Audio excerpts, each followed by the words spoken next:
I've got the 1 series back here and the ABS light is coming on. This happened earlier on this year when I owned the car, and it was actually the right hand rear sensor, so I'm going to jack up the car and have a look at the left rear.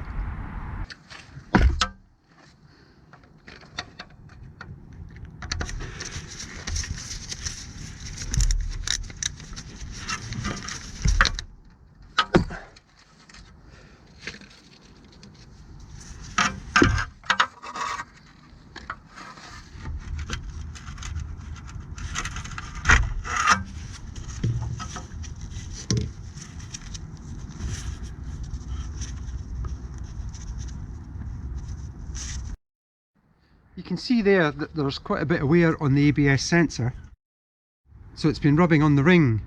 Hopefully the ring's in good condition, and all that's happened is that dirt has gotten in and corrosion has gotten in behind it and just pushed it out a wee bit, resulting on it rubbing on the sensor. So I'll have a look at the ring, hopefully it's okay, and if it's okay I'll just put a new sensor in, but when I put it in I'll just put in a little spacer just to hold it back off the ring a little bit. Got the new cable.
That's all the lights off in the dash, so it was the rear wheel sensor.